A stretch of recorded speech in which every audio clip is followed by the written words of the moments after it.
Estimados amigos, hemos visto con atención los foros del Parlamento Abierto respecto a la reforma eléctrica promovidos por la Comisión de Energía de la Cámara de Diputados.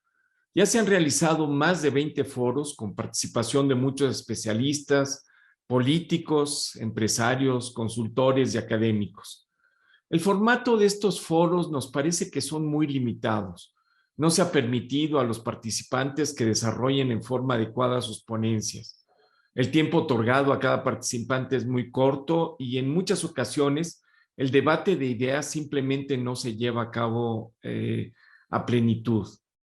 Hoy iniciamos una serie de conferencias sobre lo que no se dijo en esos foros. Invitamos a esta serie de conferencias a varios de los panelistas cuya participación ha sido sobresaliente. Empezamos esta serie con el máster Óscar Ocampo. Óscar es coordinador de energía del Instituto Mexicano para la Competitividad, IMCO, donde coordina proyectos de energía y comercio internacional específicamente relacionados con la implementación del Tratado Comercial Estados Unidos-México-Canadá. El Instituto Mexicano para la Competitividad es un centro apartidista y sin fines de lucro de investigación en política pública que diseña y propone recomendaciones y promueve el libre ejercicio de sus derechos para los desafíos más importantes de México. Óscar Ocampo es licenciado en Ciencias Políticas por la Universitat de Hamburgo y maestro en Políticas Públicas por la London School of Economics and Political Science. Esta fue la presentación de Óscar ante el Foro 9 del Parlamento Abierto, Planeación del Sistema Eléctrico y su impacto y confiabilidad en el Sistema Eléctrico Nacional. Muchas gracias. En el fondo no se trata de una discusión entre confiabilidad o renovables, sino de cuál es el sistema eléctrico y qué necesita este sistema eléctrico para maximizar las posibilidades de crecimiento y de desarrollo de este país. Y para ello, un actor clave es una Comisión Federal de Electricidad fuerte financiera y operativamente. Y esta reforma, al volverla al mismo tiempo un participante en el mercado, el operador del mercado, porque recordemos que se absorbe el Centro Nacional de Control de Energía, y el regulador del mercado, porque se elimina la Comisión Reguladora de Energía, se está debilitando de una forma muy importante a Comisión Federal de Electricidad. ¿Y cuál es la principal implicación de ello para la planeación del sistema? Bueno, que CFE tiene el monopolio legal de las inversiones en la transmisión eléctrica. La iniciativa de reforma energética entonces imposibilitaría a CFE hacer las inversiones que requiere la red de transmisión urgentemente por tres razones principales. Se están distrayendo recursos escasos que se van a ir a la generación eléctrica en lugar de invertirlos en la red nacional de transmisión. En segundo lugar, se alinean los incentivos para que CFE vea por sus prioridades en la generación eléctrica en lugar de la planeación del sistema y de las necesidades mismas que tiene el país y que actualmente están plasmadas en el PRODECEN. Y en tercer lugar, por supuesto, está la parte de transición energética, porque CFE no tiene, ni ninguna empresa del mundo tiene, ni tendría por qué tener la capacidad de absorber la demanda que tiene este país de energías renovables y de los requisitos que tiene este país de acelerar el tendido y el despliegue de capacidad renovable en México en los años por venir. El problema entonces no son las energías renovables, sino la falta de planeación en el sistema eléctrico. La confiabilidad del sistema depende en el fondo de la planeación, de la infraestructura física y, como bien mencionaba Víctor, cada vez más de la tecnología, de las redes inteligentes que permitan una planeación mucho más exacta, mucho más precisa, que minimice pérdidas y al final del día minimice los costos para el consumidor final, que ese es el objetivo. Y el andamiaje institucional existente esencialmente está diseñado para eso, está diseñado para promover una expansión ordenada del sistema con la planeación a nivel ministerial en la Secretaría de Energía, vía el PRODECEN, un regulador que es parte del Estado pero que es independiente de los actores privados o estatales, y un operador del sistema, el SENACE, independiente que no puede discriminar en el acceso a centrales por su propiedad, es decir, si son de Comisión Federal de Electricidad o si son independientes. Y CFE tiene la función clave, que además le genera utilidades muy sustantivas, de la transmisión eléctrica. La única razón por la que CFE ha operado con utilidades entre 2016 y 2019 fue por la subsidiaria de CFE Transmisión.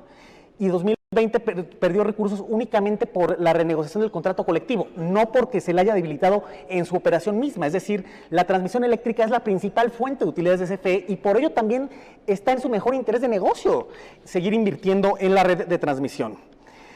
¿Existen áreas de oportunidad y de mejora? Sí, sin duda, pero estas se pueden abordar con creatividad regulatoria, no se requieren cambios legales, mucho menos constitucionales, que dañarían en primer lugar a la CFE, financiera y operativamente. La clave está en permitir que cada actor institucional ejerza sus facultades de forma independiente, la CRE, el SENACE, es decir, la regulación, la operación y los participantes del mercado, siendo CFE un actor importantísimo en el mercado eléctrico. Se le debe además permitir a CFE invertir en la red de transmisión. Al distraer los recursos para la generación eléctrica, se le está reduciendo las posibilidades de inversión a CFE, que además, recordemos, tiene una diversidad de fuentes de financiamiento para esta expansión necesaria en la red de transmisión, como las asociaciones público-privadas, como la Fibra E que levantó en 2018, entre otras. A su vez, las obras instruidas por la Secretaría de Energía en PRODECEN, que CFE tiene que llevar a cabo, también una área de mejora sería probablemente que CENER garantizara el fondeo para esas obras, porque, como mencionaba Víctor hace unos minutos, registran avances muy menores de acuerdo a información pública del SENACE. La transición energética, en el fondo, es uno de los principales desafíos en materia la transmisión eléctrica, perdón, es uno de los principales desafíos en materia de transición energética y de seguridad energética. Sí hay problemas de interconexión, sí hay desafíos, pero ello se soluciona con planeación y con inversión. Y para ello se requiere una CFE que tenga los recursos financieros y operativos que esta reforma no le permitiría. Y también es un problema que viene de años atrás, porque recordemos que CFE Transmisión tiene un presupuesto de inversión física, por ejemplo, muy por debajo del de generación y representa una fracción menor del presupuesto anual de CFE, nunca rebasa 1 o 2% del presupuesto total. Ahí está el meollo del asunto, en permitir la CFE Transmisión invertir sus utilidades, no reducirlas artificialmente, transparentar todos los subsidios, por supuesto, y explotar la diversidad de mecanismos que tiene esta subsidiaria para hacer las inversiones que requiere la planeación del sistema eléctrico. No se necesita el quitar la facultad de la planeación del sistema de CENER y regresarla, como sucedía en el entorno pre-apertura 2013-14, a la Comisión Federal de Electricidad. Un actor no puede ser juez y parte. Una misma empresa no puede ser el regulador, el operador y el actor preponderante en el sistema eléctrico. Eso no nos va a llevar a seguridad energética, sino todo lo contrario. Una CFE debilitada es un riesgo de seguridad energética para todos los mexicanos. La confiabilidad del sistema requiere una mayor integración de energías renovables, solar, fotovoltaica, eólica, que aproveche y maximice la diversidad geográfica y climática de este país, porque las intermitencias, prefiero usar el término variabilidad porque se pueden predecir. Sabemos cuándo hay viento y cuándo no hay viento. Sabemos cuándo hay luz de día y cuándo no hay luz de día. La variabilidad en sí misma no tiene por qué ser un problema si se da la planeación adecuada en el sistema, si se dan, por supuesto, las inversiones adecuadas en el sistema. Nada más para ilustrar este punto, el presupuesto de inversión de CFE Transmisión nunca rebasa los 3,000, 4,000, 6,000 millones de pesos, comparado, por ejemplo, el año pasado que CFE Generación tuvo 35,000 millones, perdón. En un mercado donde hay otros participantes dispuestos a asumir el riesgo financiero operativo. En la transmisión, si CFE no invierte, nadie más lo va a hacer. Y si se le quitan los recursos a CFE para invertir en la transmisión eléctrica, ese riesgo de seguridad energética para los mexicanos sería quizá la principal consecuencia altamente negativa de la iniciativa de reforma energética actualmente en discusión en esta soberanía. Muchísimas gracias. Muy interesante. Demos la bienvenida al máster Óscar Ocampo para que nos exponga su participación en el Parlamento Abierto y lo que no se vio en este foro. Muchas gracias, Óscar. Bienvenido.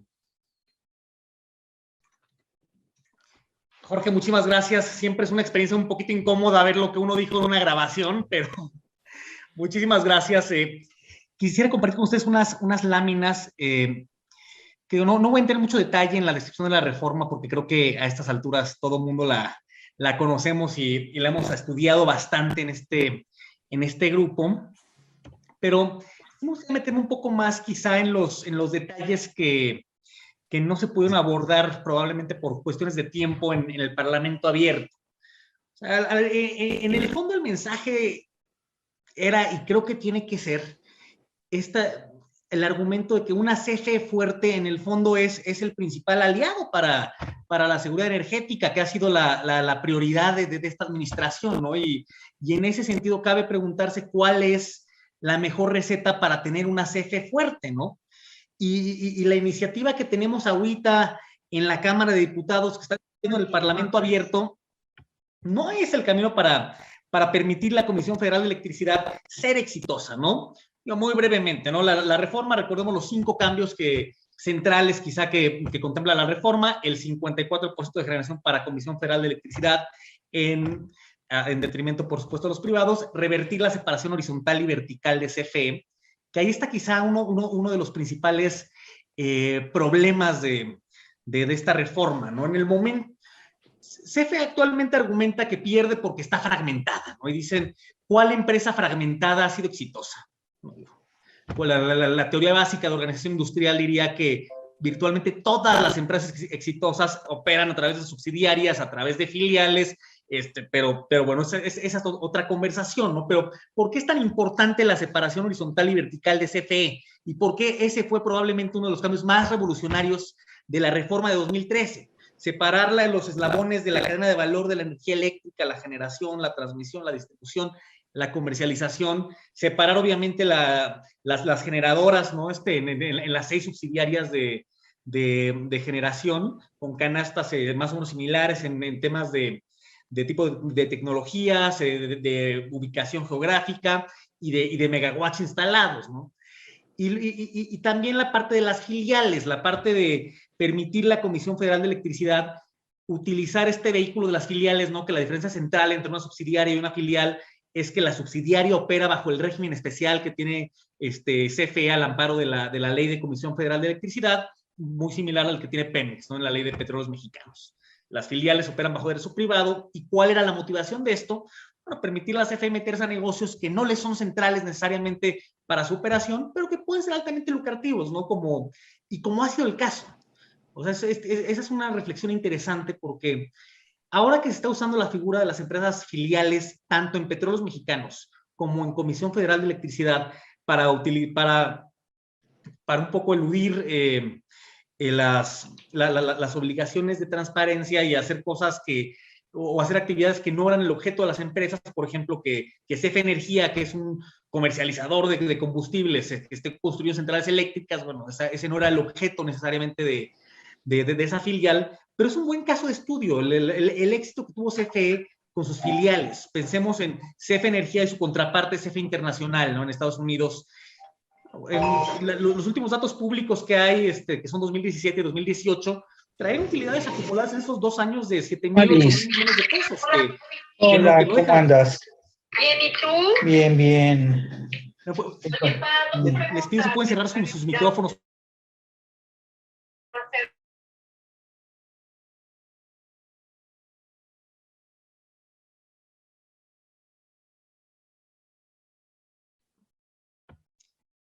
Listo, perdón. Y bueno, es la separación, en el fondo, ¿qué es lo que le permitía a CFE verse tal y como es? ¿No? Ver la situación real de la Comisión Federal de Electricidad en cada uno de los eslabones de la cadena de valor y en cada una de sus filiales. ¿Y por qué es tan importante esto? Porque la separación nos permite, por ejemplo, saber que Comisión Federal de Electricidad pierde recursos año con año en sus subsidiarias de generación. ¿No? CFE Generación 1, 2, 3, 4 y 6 pierden recursos año con año. Hay excepciones, hay años donde, por ejemplo, CFE Generación 3 ha registrado utilidades, pero también nos permite tener la película completa de dónde están los problemas de CFE y la otra cara de la moneda, que es dónde es exitosa CFE, ¿no? Y que en el fondo ese debe ser uno de los principales objetivos, permitir a la CFE ser exitosa, pero para ello primero se tiene que tener un diagnóstico de dónde está parada Comisión Federal de Electricidad, y por eso es tan importante la separación. Hablando ahorita de la parte de las generadoras, ¿dónde es exitosa CFE en la generación eléctrica? Curiosamente en CFE Generación 5. ¿Y qué hace CFE Generación 5? CFE Generación 5 resulta que es quien opera y quien administra los contratos con los productores independientes de energía, ¿no? Entonces, es la única subsidiaria de generación que año tras año ha reportado utilidades y que le genera ingresos a CFE, contrario al discurso que se ha repetido una y otra vez en el Parlamento abierto y desde antes, de que los PIEs le han costado a CFE 480,000 millones de pesos. Realmente los PIEs le han registrado a CFE utilidades año tras año, desde que se implementó la separación legal en 2016. De no existir la separación legal, no tendríamos ese tipo de información y no tendríamos ese tipo de granularidad en la información que nos permite saber dónde están las fortalezas y dónde está la ventaja comparativa de Comisión Federal de Electricidad. Y esta separación también nos permite ver, por ejemplo, que CFE realmente, más allá de lo que se ha argumentado en años anteriores de que CFE debería ser una fábrica de electricidad. Realmente CFE a donde debería apostarles a transitar hacia ser una empresa de energía moderna. ¿Y qué hace una empresa de energía moderna? Sí genera energía eléctrica, seguramente, pero no únicamente hace eso, ¿no? Y CFE hace muchas cosas bien y debería enfocarse en esas cosas que hace bien y donde es rentable, ¿no? Pensemos en la transmisión, la distribución, CFE Energía. O sea, CFE tiene 3 de las redes. CFE en el fondo tiene 3 de los activos más valiosos de este país, que son sus redes. La red de transmisión, las redes de distribución, la red de gasoductos, porque ahora además va a tener más fuerza, ¿no? Con el nuevo acuerdo del Cistrangás, de Senagas. Y ahí es probablemente donde debería de apostarle principalmente, porque si CFE no invierte en esas redes, absolutamente nadie más lo va a hacer, ¿no? Y es un poco un tema que discutimos en el Parlamento Abierto, que es esta idea, este falso dilema entre confiabilidad o renovables. Bueno, digo que es un falso dilema porque no es una discusión binaria, ¿no? No es una u otra, sino se requieren las dos. Y se requiere invertir, bueno, claro que se requiere invertir, pero esa inversión no es algo que Comisión Federal de Electricidad no pueda hacer y que el Estado mexicano no esté en condiciones de llevar a cabo. Ahora, ¿de dónde salen esos recursos? Por ejemplo, existía la figura de la fibra E, que en 2018, en febrero de 2018, levantó, si no me equivoco, 16,200 millones de pesos, comprometiendo activos de la red de transmisión, precisamente con el objetivo de invertir esos recursos en la expansión de la red de transmisión. Pero ¿qué sucedió en ese momento? Los recursos no tenían un candado de que tuvieran que destinarse a ese fin, ¿no? a la red de transmisión, y ahora se fueron al fideicomiso maestro que maneja CFE Energía para construir centrales eléctricas, ¿no?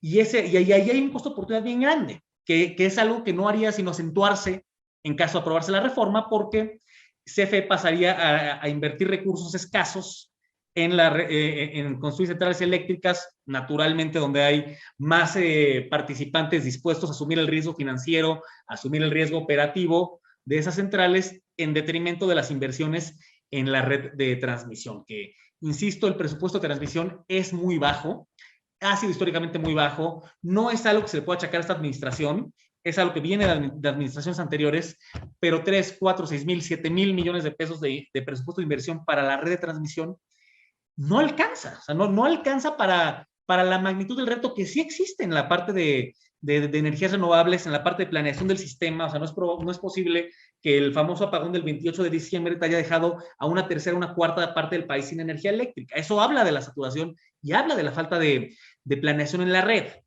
Pensemos en los países europeos.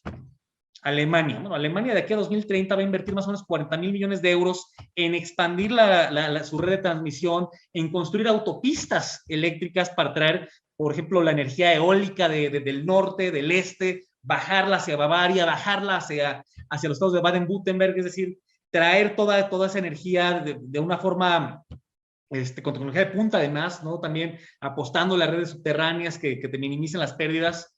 Hacia allá va el mundo. Y si CFE, y bueno, este es el caso de Alemania, ¿no? Pero en Inglaterra se da lo mismo, en Dinamarca, que es quizá como dirían los gringos, el poster boy de la planeación y de la transición energética, de la descarbonización de la matriz de generación.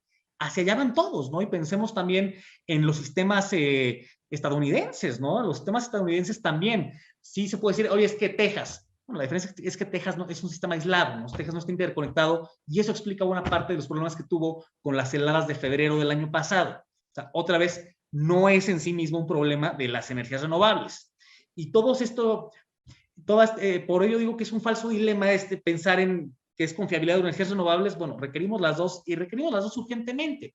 Y si reconstituimos a CFE como el monolito, el monopolio y el monoxomio, ¿no? El único comprador y el único vendedor de energía, por un lado no va a haber recursos que alcance, y ahorita les voy a enseñar unas filiminas sobre los montos que tenía que invertir CFE únicamente para mantener esta participación del 54%, y esa es una inversión que no sería la red de transmisión, y ese es uno de los principales riesgos, ¿no? Y al reconstituirla en una empresa verticalmente integrada, tenemos el problema de que se pierde, se distorsiona la situación real de cada eslabón de la cadena de valor de energía eléctrica, ¿no? ¿Qué habría que hacer ahí? Transparentar los estados financieros antes de las transferencias entre subsidiarias, por ejemplo. el CFE Transmisión, que tiene utilidades muy importantes. Todos los años hay una cosa que se llama el cargo por demanda garantizada, que se le transfiere a CFE Suministro Básico para compensar sus pérdidas, que en el fondo lo que hace es que se reduce las utilidades de la empresa, ¿no? Las utilidades de la subsidiaria, perdón. Las utilidades que en un mundo ideal debería estar reinvirtiendo para financiar esta expansión de la red, debería también estar maximizando la diversificación de las fuentes de financiamiento. Contrario a las críticas que han habido, yo diría que es una buena noticia que la semana pasada Comisión Federal de Electricidad emitiera un bono por 1.75 mil millones de dólares a partir de criterios ambientales, sociales y de gobernanza. Es muy importante que CFE ahora cumpla con sus compromisos, ¿no? Que los proyectos a los que se comprometió se ejecuten y que esos recursos se vayan justamente a proyectos ambiental, social y en términos de gobernanza sustentables. Pero aquí la apuesta debería ser, por un lado, maximizar las fuentes de financiamiento que tiene Comisión Federal de Electricidad y entender a cada subsidiaria como en su individualidad, porque cada subsidiaria tiene incentivos distintos, ¿no? Tiene CFE Generación, ¿cuál es el incentivo de cualquiera de las 6 subsidiarias de generación? Bueno, vender tu energía cara. Por supuesto que ese es el incentivo y está bien que así sea, ese es el que tiene que ser. Pero CFE Suministro Básico, ¿cuál es su incentivo? Comprar la energía barata. Y CFE Transmisión, ¿cuál es su incentivo? Transmitir la energía. Si viene de CFE Generación, qué bueno. Si viene de un privado, da exactamente lo mismo. Y eso es importante, permitirle a cada una de las subsidiarias, con sus consejos, con su comité de auditoría, operar de forma independiente y en el agregado CFE gana, o el CFE corporativo gana si todas sus subsidiarias operan a partir de sus incentivos y no para compensarle o para atender los intereses de la subsidiaria en otro eslabón de la cadena de valor. Y lo mismo aplica para las empresas filiales, lo mismo aplica para CFE Energía, por ejemplo, en las ventas de gas natural y de otros combustibles, para CFE Internacional en sus transacciones en Estados Unidos. La misma lógica debe aplicar y es muy importante que se mantenga esto para permitirle a CFE ser exitosa. Porque también recordemos que CFE tiene empresas donde compiten y empresas donde tienen el monopolio legal, ¿no? Las redes, transmisión y distribución. Donde compite hay que permitirle competir con éxito, porque además es algo que CFE ha demostrado. O sea, CFE ha demostrado que puede competir con éxito. Pensemos en CFE Energía, que ya mencionaba. Pensemos, por ejemplo, en CFE Calificados, que se le puede tener muchas críticas, pero CFE Calificados al día de hoy tiene la mitad de la participación de mercado en el suministro calificado, que no es nada menor. Así es que esta aversión a la competencia, que en el fondo esa es la motivación de esta reforma, ¿no? Hay una aversión no es que la CFE esté peleada con las energías renovables, sino lo que hay es una aversión a salir a competir. Creo que también hay que cambiar esa mentalidad y esa idea, porque CFE puede competir y lo puede hacer con éxito y lo ha demostrado que lo puede hacer con éxito. Así es que la mejor forma de tener una CFE fuerte es mantener la separación y permitirle a cada subsidiaria competir con éxito donde hay competencia y, por supuesto, que las redes donde tienen los monopolios legales, darle los incentivos para que pueda invertir. Y dar los incentivos para que pueda invertir implica transparentar todos los subsidios, implica permitirle reinvertir utilidades, implica también que en el presupuesto de egresos de la federación se le asigne un monto suficiente, especialmente a CFE Transmisión, pero también a CFE Distribución, para reforzar y expandir las redes, ¿no? Luego, la desaparición de la CRE y de la CNH, nada más diré que la regulación ministerial no funciona por una razón muy sencilla. A nivel ministerial se rige bajo el corto plazo, bajo el criterio político, y eso está bien. Así tiene que ser porque ese es el principio democrático, ¿no? Por eso votamos cada 6 años. Por eso renovamos el Ejecutivo Federal cada 6 años, pero la regulación precisamente por ello no puede estar ahí, ¿no? La regulación esencialmente tiene que tener una visión de largo plazo que proteja en este caso al consumidor. Y al absorber, por un lado, las funciones de la CNH en la Secretaría de Energía y las funciones regulatorias en Comisión Federal, bueno, ahí tenemos una distorsión de incentivos tremenda, ¿no? Como no se puede hablar de un mercado y eso se hila con el punto siguiente, no se puede hablar de un mercado donde el operador, el regulador y el participante preponderante sea el mismo actor, ¿no? Eso sencillamente no funciona, ¿no? Y bueno, el último punto no me voy a meter mucho en la parte del litio, nada más que es una oportunidad perdida en términos de competitividad, no solo de México, sino a nivel América del Norte, ¿no? Si el gran éxito del Telecán en 94 fue precisamente el compromiso con el Estado de Derecho y que se reflejó, entre otras cosas, en el auge de la industria automotriz a nivel regional y especialmente en México, hoy por hoy, con la descarbonización de la economía, con la movilidad del futuro, México debería de apostarle a meterse a la cadena de valor de las baterías. No estoy diciendo que de la noche a la mañana vamos a producir baterías, porque probablemente no sea realista, pero México hoy ya es un productor importante de partes de coches eléctricos, ¿no? Pensemos, por ejemplo, el paradigmático, ¿no? Tesla. No, el cilindro donde va la batería del Tesla ya se produce en Lerma. Ok, podemos seguir expandiéndonos en esa cadena de valor, y el litio, si México se mete con éxito al mercado de litio, que ahorita realmente el mercado de litio en México es inexistente. El año pasado, en 2020, perdón, producimos 36 toneladas de 80,000 que se extrajeron, perdón, en el mundo. O sea, aunque ahorita es inexistente, tenemos el yacimiento más grande del mundo allá en Bacanora, Sonora, que de acuerdo a las estimaciones de la empresa china que tiene la concesión, para el próximo año planean extraer más o menos 25, 30,000 toneladas, y en 2024 50,000. Y ahí tenemos una oportunidad grande, porque aunque no tenemos claridad, y esto es importante decirlo, no tenemos claridad de dónde están las reservas de litio, cuánto litio tenemos. Se habla que en Sonora podemos tener de 3.5 a 4 millones de toneladas, pero no es una estimación necesariamente oficial. Pero con las nuevas reglas de origen del Tratado de Libre Comercio, del TELMEC, perdón, del Tratado de México, Estados Unidos y Canadá, que son mucho más restrictivas, y que, entre otras cosas, para los componentes esenciales, como lo es el motor en los coches de combustión interna o la batería en los coches eléctricos, tiene un requisito de valor de contenido regional de 75%. Así es que México, en este caso, sería el eslabón clave para detonar la competitividad de ese mercado. A 1,400 kilómetros de Bacanora, Sonora, se está construyendo la planta de coches eléctricos más grande del mundo, en Nevada, Tesla. Lo natural sería que un proveedor, seguramente no lo único, pero un proveedor importante, fuera México.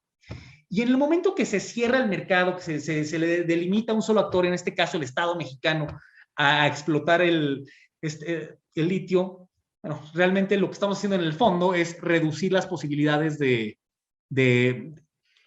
explotación de un mercado que, insisto, todavía no sabemos ni siquiera dónde estamos parados. El mercado de litio en todo el mundo es bastante nuevo. O sea, realmente, si pensamos en 2020, que se extrajeron 80,000 toneladas, y nada más en Sonora se está esperando extraer 50,000 en 2024, habla del crecimiento vertiginoso que está teniendo este mercado, y en el cual México se podría trepar con mucho éxito. Y tampoco se trata de descubrir el hilo negro. Si nos vamos a donde se concentra, ¿no? El litio se concentra ahorita en dos grandes clústeres, ¿no? La extracción en América del Sur, en el triángulo que conforman Chile, Argentina y Bolivia, y todo esto se va a Asia, ¿no? A China, Corea, Taiwán. Bueno, de estos tres países, Bolivia, por ejemplo, tiene unas reservas importantísimas de litio, pero si nos vamos a la producción, Bolivia es realmente un actor menor. Argentina es un actor muy grande. De las 80,000 toneladas, Argentina produjo más o menos 40, Chile produjo más o menos 20, y Bolivia no pinta. Y bueno, adivinen cuál es el único de estos tres países que acabo de mencionar con una restricción en la explotación del litio por parte de privados. Así es que hay experiencias que indican que esto es una mala idea, y también, si comparamos a México contra sí mismo, históricamente el Estado mexicano ha sido un mal administrador de este tipo de recursos. O sea, aquí la Rectoría del Estado debería de enfocarse en una regulación, en garantizar que se cumpla la regulación y la legislación. Pero vaya, el hecho de que el año pasado hayan desaparecido, por ejemplo, la Subsecretaría de Minas, que estaba en la Secretaría de Economía, es indicativo de que el Estado mexicano probablemente no está en condiciones de llevar a cabo esto. Bueno, me extendí un poco con estos puntos, es que voy a seguirme. Bueno, esta gráfica a mí me gusta mucho, porque, aunque me podrán decir que estamos hablando de una tarifa regulada, ¿no? De CFE, que aquí juntamos la tarifa, un promedio de la tarifa industrial y de la comercial contra los precios en el mercado spot. Pero lo que es interesante aquí son las tendencias, ¿no? ¿Por qué cuando cae el precio en el mercado spot no se mueve tanto la tarifa regulada? Y yo sé que hay explicaciones para ello, ¿no? Desde la parte de de que CFE Suministro Básico tiene poca libertad para hacer sus compras, y ahí hay una clave de cosas que, si queremos reformar el mercado eléctrico, probablemente un cambio podría ser buscar modificar el contrato legado que tiene hasta cierto punto atado de manos a CFE Suministro Básico, ¿no? CFE Suministro Básico compra más o menos el 70% de su energía a partir de un contrato legado a 25, 30 años que no le permite, que tienes ahí un compromiso de compra-venta que no te permite realmente bajar los costos de la energía que compras. O sea, si realmente quisiéramos, por ejemplo, eliminar el subsidio de la energía eléctrica, el subsidio, los 70,000 millones, los 73,000 millones que Hacienda le transfiere año tras año a Comisión Federal, la mejor alternativa sería, por un lado, darle libertad a CFE Suministro Básico de comprar su energía al mejor postor en subastas. Por otro lado, inyectarle competencia a ese mercado, no realmente y yo sé que no es el mercado más importante, lo principal, lo primordial cuando se hizo la reforma de 2013-14 era inyectar competencia en la generación e inyectar competencia en los grandes usuarios, ¿no? Es decir, en el suministro calificado, en ambos casos con mucho éxito.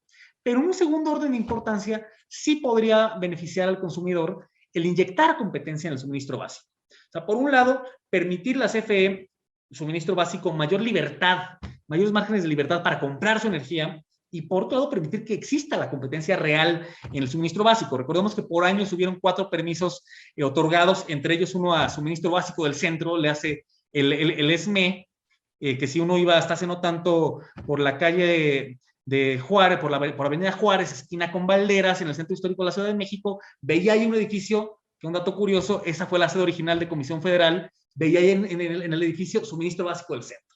Una empresa que nunca operó, pero que tenía un permiso para ofrecer el servicio de suministro básico.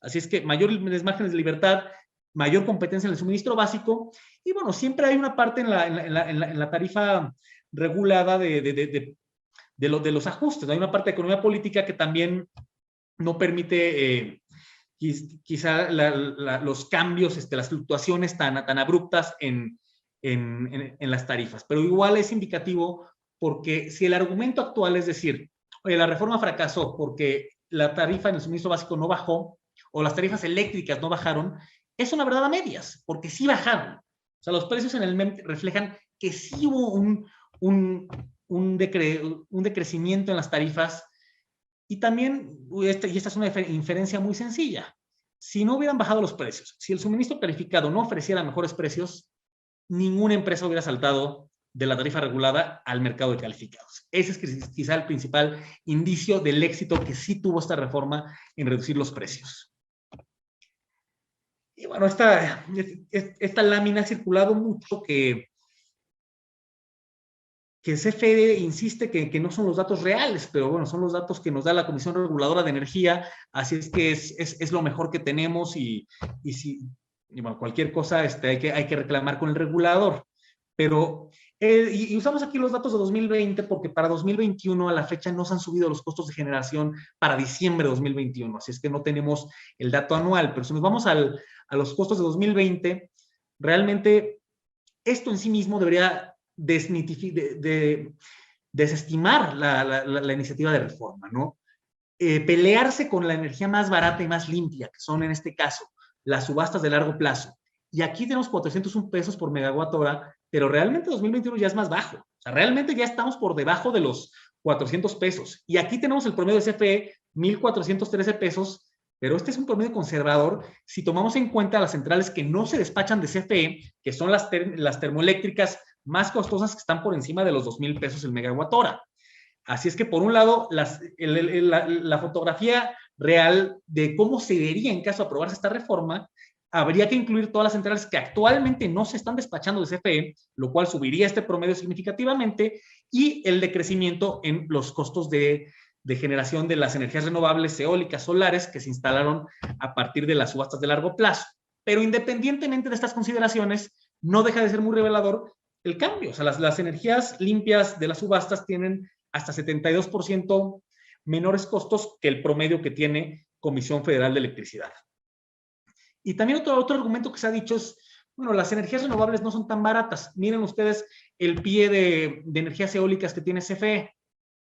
Bueno, ese pie sí es cierto que es más costoso, Pero en primer lugar, estamos hablando de un parque en la zona de Juchitán que tiene, si no me equivoco, 300, 400 megawatts de capacidad instalada que se instaló en los 90s. Ese no puede ser un argumento para decir que los parques eólicos con tecnología de punta que se están instalando ahorita son más costosos de lo que, o igual de costosos que las energías generadas por Comisión Federal de Electricidad. Bueno, esta tabla nace a partir de una afirmación de que cierta tienda de conveniencia con más de 20,000 sucursales a lo largo y ancho de la República Mexicana paga menos que los hogares mexicanos.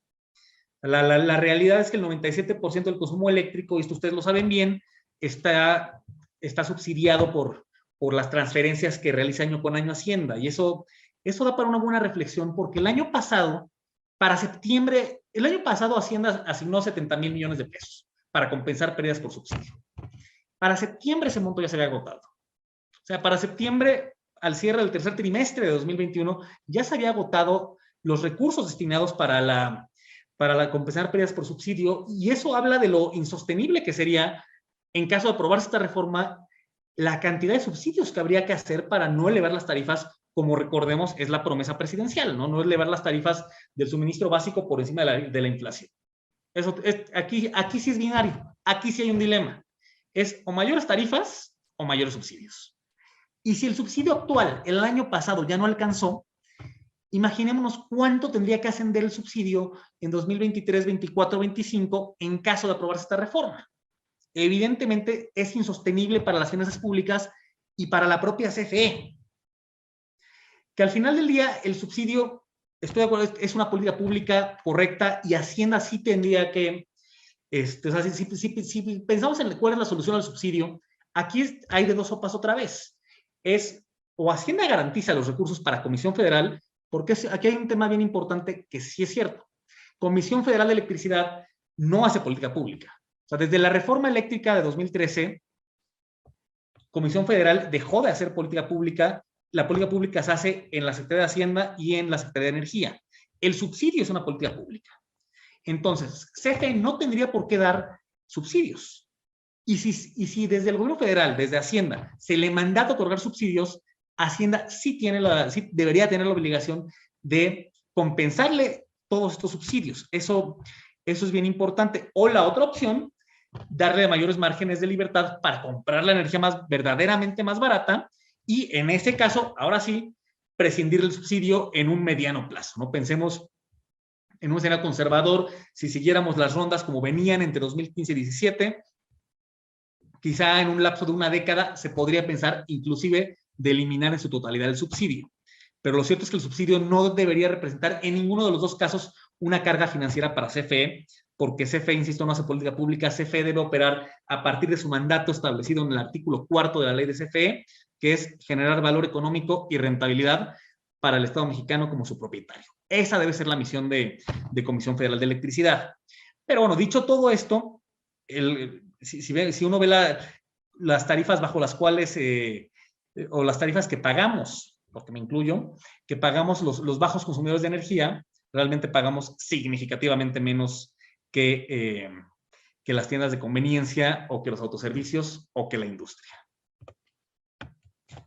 Una aclaración, la CFE no subsidia la transmisión, las tarifas verdes de transmisión. CFE, la filial de CFE que representa a las centrales legadas, paga el transporte con las mismas tasas que los paga el resto del mundo. Las empresas sí reciben el subsidio y tienen los otros dos consideraciones adicionales de banco de energía y respaldo de capacidad. La suma de todas las operaciones quincenales o semanales de las centrales representadas, a favor o en contra, se repercuten sobre el mercado y las pagan todos los usuarios. El usuario principal es CFE, suministro básico, y ese costo, la CRE está obligada a repercutirlo en el cálculo de las tarifas que cobra la CFE, de manera que ese subsidio lo pagamos todos los usuarios, con las reglas del juego actuales. Es falso que lo esté subsidiando la CFE, y si lo está haciendo es que no están bien calculadas las tarifas. No, lo que dices es importantísimo. Ahorita me estaba hablando del subsidio a las tarifas, ¿no? Pero es importantísimo porque ese es un debate que por alguna razón no ha permeado, ¿no? O sea, por alguna razón la narrativa oficial... No lo hemos transmitido adecuadamente, no lo hemos comunicado. Las reglas del juego son muy claras. Suministro, la filial de CFE que representa las centrales de contrato de interconexión legados, juega con las reglas del mercado. En valor de energía, en valor de respaldo, de capacidad, etcétera, etcétera, y en pago de transmisión. Y yo lo llevaría al siguiente nivel. Hacer las cuentas de lo que debe pagarse a las centrales, entra en la bolsa todos los factores. El respaldo de capacidad que debe cobrar la CFE con las reglas del juego de las centrales legadas, el banco de energía y los costos, las diferenciales en los costos de transmisión. Y el resultado neto, que puede ser positivo en algunos casos y negativo en otros, se repercute sobre todos los participantes del mercado.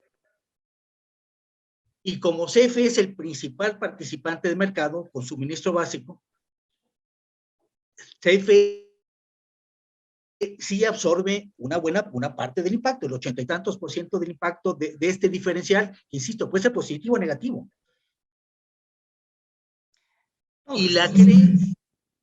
Y estos costos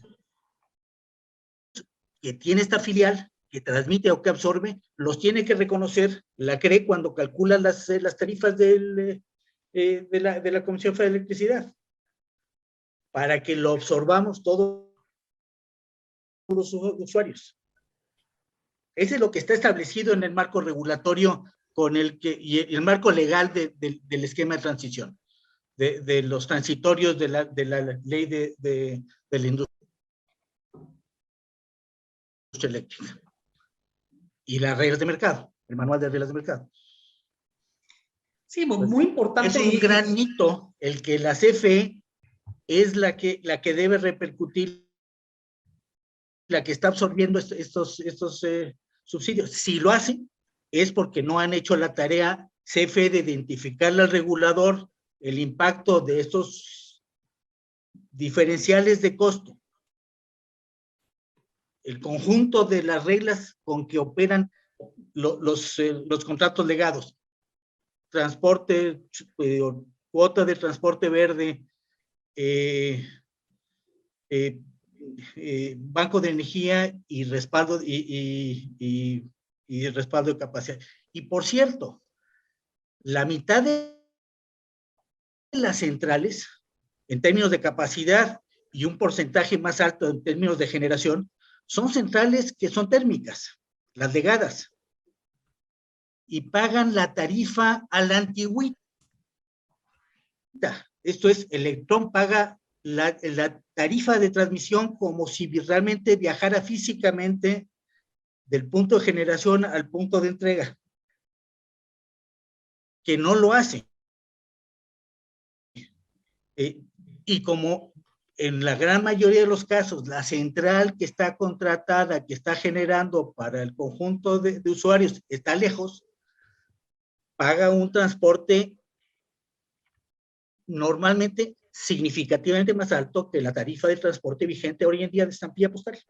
De manera que parte de este subsidio se está compensando por el sobrecosto de transmisión que están pagando las centrales legadas que no son limpias. Tampoco lo hemos dicho. Sí, hay varios mensajes que no hemos transmitido bien. O sea, yo empezaría diciendo, que el autoabasto en el fondo le es inocuo a Comisión Federal de Electricidad. Así es. O sea, en el fondo le es inocuo. Y ya agarrarnos un poquito más acelerados, hasta se beneficia. Fecha de caducidad, además. Bueno, eso es importantísimo, ¿no? Formalmente 2039 sale el último autoabasto, pero prácticamente 80 y tantos % van a salir del mercado antes de 2030. O sea, adelantar su muerte con toda la incertidumbre jurídica, con toda la aplicación retroactiva de la ley, es un poquito fútil y contraproducente, ¿no? Pero sí, o sea, si nuestro objetivo es recuperarle participación del mercado en la generación a CFE, bueno, pues acaba con el autoabasto, pero eso es un objetivo un poquito inútil, ¿no? Pero si lo pensamos en la parte de cómo se benefició Comisión Federal por el porteo estampilla, ¿no? Que bien lo mencionabas, ¿no? Es menos de la mitad realmente de los autoabastos, de los contratos de interconexión legados, ¿no? Hicieron aportaciones importantes a la red de transmisión, ¿no? Las interconexiones, los refuerzos, o sea, invirtieron recursos que CFE no invirtió en la parte de la transmisión eléctrica, ¿no? En reforzar toda la red de transmisión desde la zona de La Ventosa hasta Huile. Se construyó una nueva línea de transmisión y se reforzaron las estaciones las subestaciones. Con una inversión muy alta porque absorbieron los privados. Cobrarles una tarifa adicional de porteo desde Oaxaca hasta el resto del país, y la mayor parte de los usuarios están en el centro del país o en el norte del país, y por tanto pagaban un transporte, una tarifa de transmisión extraordinariamente alta, mucho más alta del costo real que tiene para el sistema. Y esa es la razón, una de las razones por las que Hacienda y CFE estuvieron de acuerdo en la propuesta de la Comisión Reguladora de las tarifas verdes, de las tarifas. La otra es porque estas nuevas centrales estaban reduciendo la demanda de uso de combustible en las centrales térmicas de la CFE, que dominaba el combustible como combustible fundamental en el despacho eléctrico en aquella época, cuyo costo en ese momento ya no lo pagaba ni siquiera, como no lo paga ahora, la tarifa más alta de la CFE en hora pico. Esos eran los argumentos, más todo el interés nacional de utilizar un instrumento para romper las barreras de entrada para las energías limpias. El único error que cometimos, o el más importante en ese caso, es no haber establecido que estos eran subsidios temporales, como son todos los subsidios que utilizas para romper barreras de entrada en un sistema, y que debían tener un plazo finito. Cuando se hizo se iban a revisar periódicamente, pero cuando se hace la reforma eléctrica y se pasa los transitorios de la ley, ya quedan como concesión a las centrales legadas, pero por un plazo definido y nada más para ellas. Y por cierto, si se cierran las centrales legadas y no se les permite inyectar la red como pretende la CFE con la reforma, tendremos que despachar centrales térmicas mucho más caras y todos pagaremos un costo más alto por el sistema eléctrico. Sí, pagaremos un costo más caro en términos económicos y en términos ambientales, ¿no? Que ahorita por supuesto, estoy viendo en el chat. No, ese ya es otro tema que a la CFE no le importa mucho. Estoy viendo ahorita un comentario de Saúl Ramadán de que la CFE no está retirando centrales viejas y contaminantes. Pues ese es otro tema. Si uno ve el PRODECEN 2018, que es la última vez que se publicó un PIRCE, el programa indicativo de instalación y retiro de centrales, si uno ve cómo estaba programada las salidas paulatinas, graduales de las térmicas convencionales, realmente era un plan muy ambicioso. O sea, realmente era un plan muy ambicioso que lleva 3 años en un punto muerto. Y que de aprobarse esta reforma, por supuesto que pasaría de no solamente estar en un punto muerto, sino a despachar todo lo que se pueda despachar. Y eso me da una buena excusa para pasar a la siguiente lámina, que son cuánto tenía que...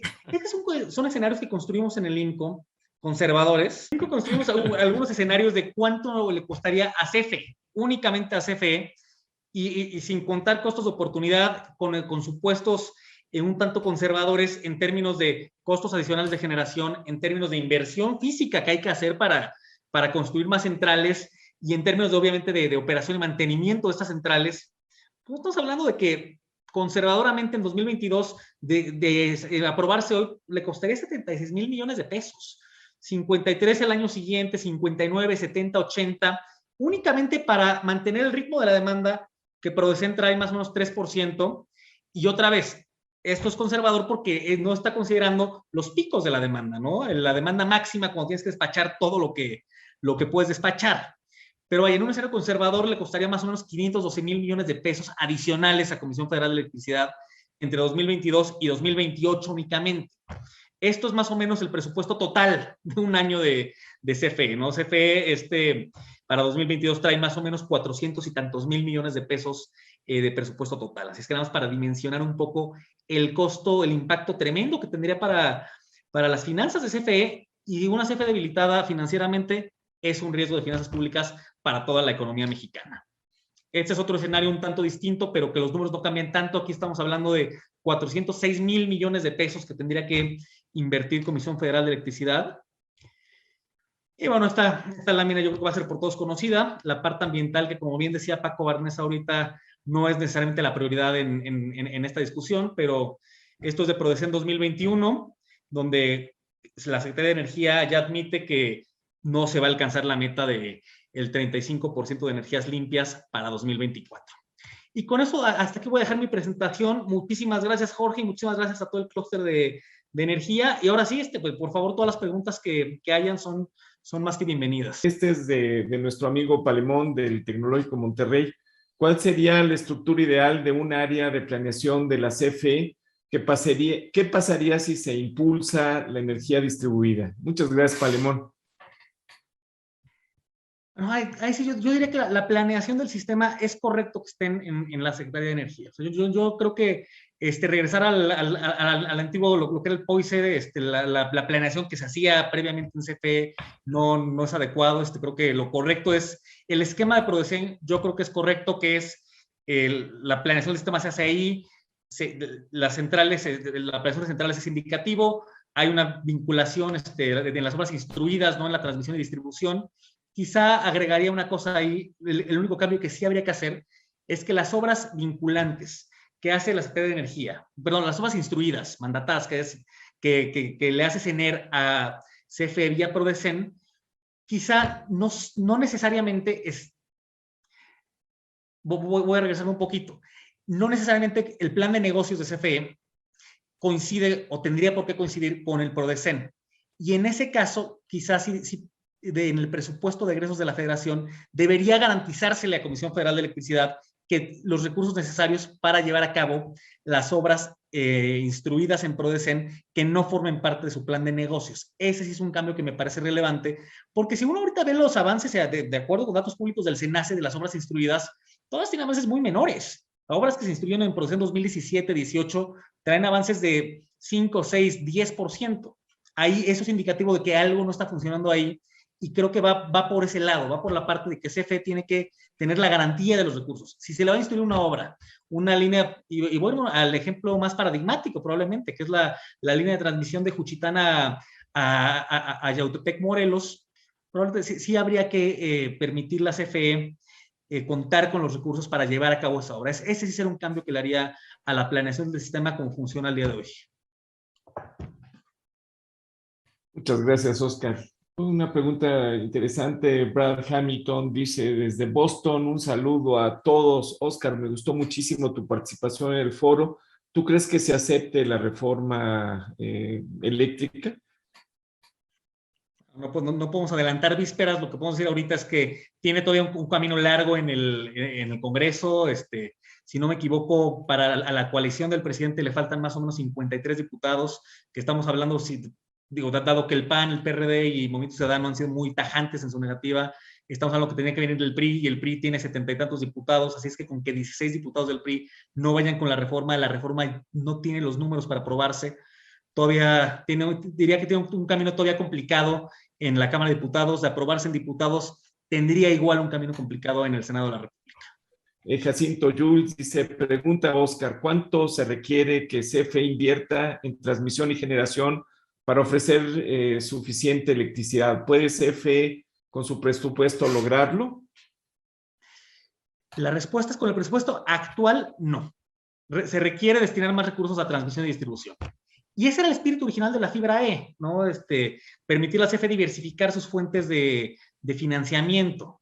La fibra E, por ejemplo, fue un instrumento muy exitoso, ¿no? Recaudó una cantidad muy importante, que son 16,000 millones de pesos, que si vamos al presupuesto de inversiones de CFE Transmisión, estamos hablando pues, de 3, 4 años de presupuesto de inversiones únicamente. Así es que lo que la respuesta ahí sería: debe de explotar toda la diversificación posible en sus fuentes de financiamiento. Esa es la mejor ruta para invertir en las redes.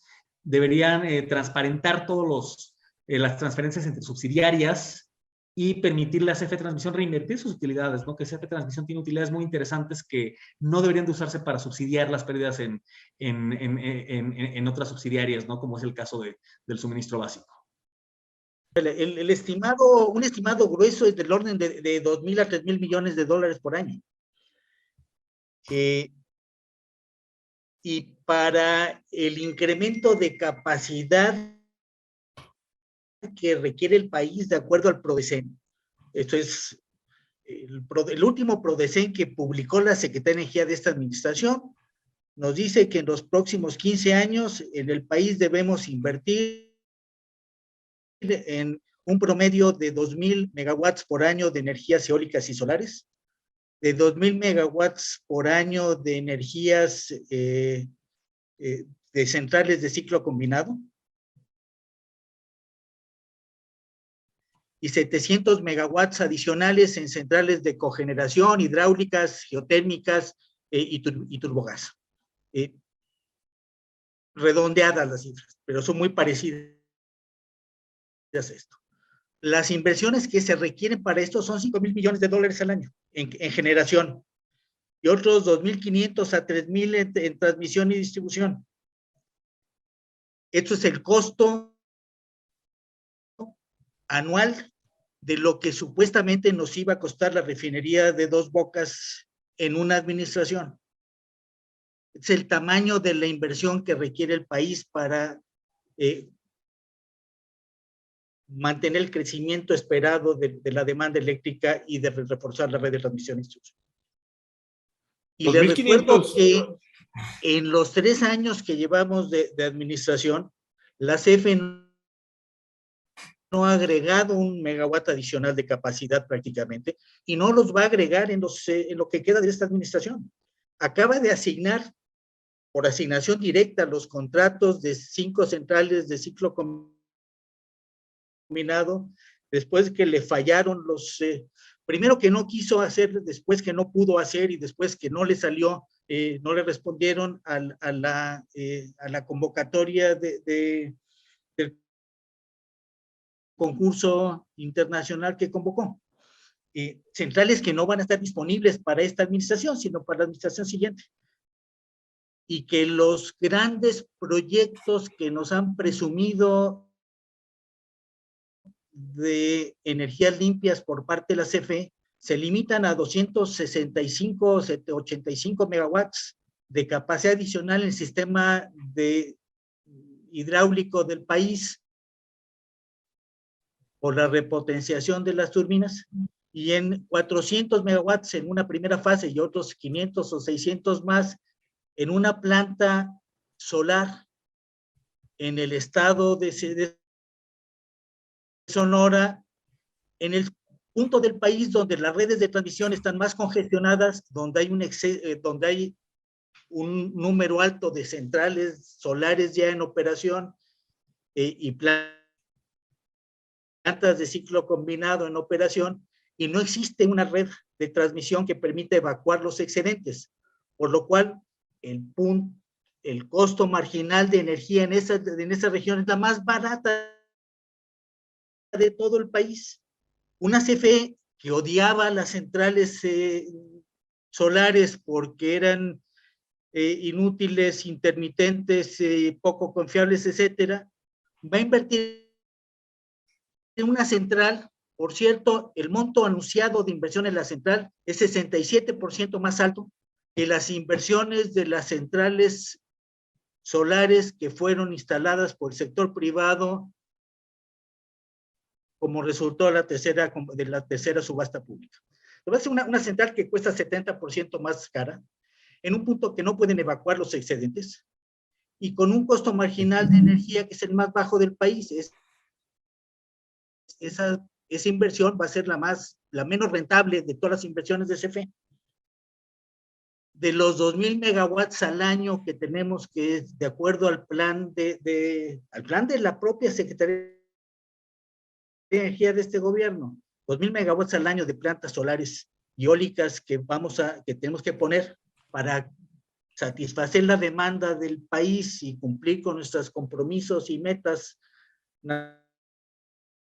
nacionales e internacionales. CFE en un sexenio va a incrementar 250 megawatts del sistema hidroeléctrico y va a colocar 400 megawatts, seguramente no más de eso, de la primera etapa, en la zona donde menos le aporta valor al país y donde menos renta le va a dejar a la CFE. No parece ser una decisión muy brillante. En terrenos donados por este gran empresario y que tiene un inversionista muy exitoso de este país que le donó los terrenos, vecinos al gran desarrollo turístico que tiene, y no está muy cerca de la interconexión más cercana al sistema eléctrico nacional. Por lo tanto, la transmisión que necesita para interconectarse a la red, los costos de la línea de transmisión, van a costar casi tanto como que la central eléctrica.